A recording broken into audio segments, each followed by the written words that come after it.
We also moved into a new home. Frogmore was ready. We loved that place. From the first minute. It felt as if we were destined to live there. We couldn't wait to wake up in the morning, go for a long walk in the gardens, check in with the swans. Especially Grumpy Steve. We met the Queen's gardeners, got to know their names and the names of all the flowers. They thrilled at how much we appreciated, and praised, their artistry. Amid all this change we huddled with our new head of comms, Sarah. We plotted a new strategy with her, the centerpiece of which was having nothing whatsoever to do with the royal rota, and hoped we might soon be able to make a fresh start. Towards the end of April 2019, days before Meg was due to give birth, Willie rang. I took the call in our new garden. Something had happened between him and Pa and Camilla. I couldn't get the whole story, he was talking too fast, and was way too upset. He was seething actually. I gathered that Pa and Camilla's people had planted a story or stories about him and Kate, and the kids, and he wasn't going to take it anymore. Give Pa and Camilla an inch, he said, they take a mile. They've done this to me for the last time. I got it. They'd done the same to me and Meghan as well. But it wasn't them, technically, it was the most gung-ho member of Pa's communications team, a true believer who devised and launched a new campaign of getting good press for Pa and Camilla at the expense of bad press for us.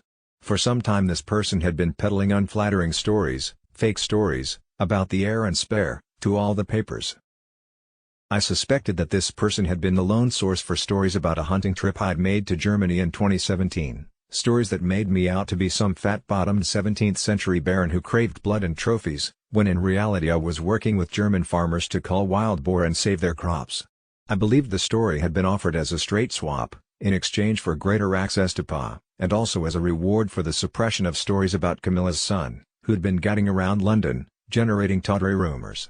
I was displeased about being used like this, and livid about it being done to Meg, but I had to admit it was happening much more often lately to Willie. And he was justifiably incandescent.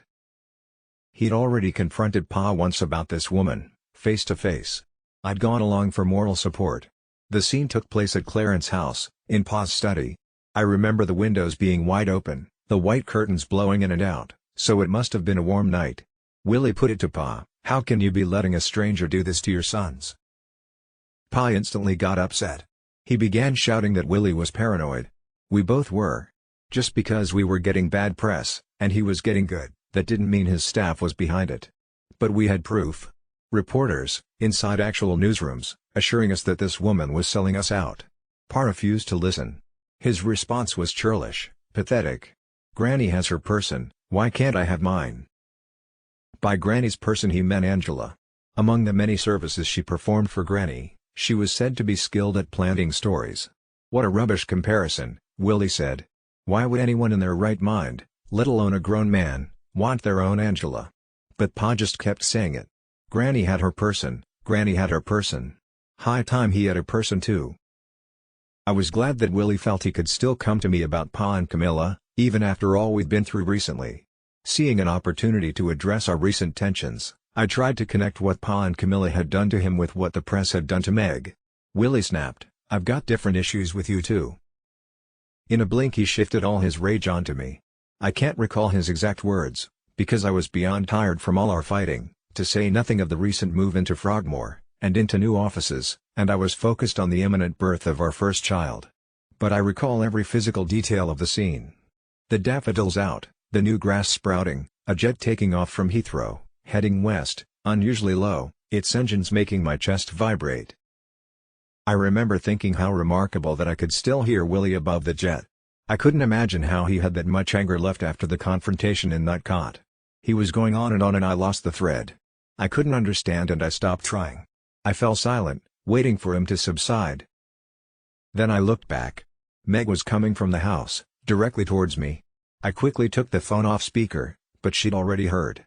And Willie was being so loud, even with the speaker off, she could still hear. The tears in her eyes glistened in the spring sunshine. I started to say something, but she stopped, shook her head. Holding her stomach, she turned and walked back to the house.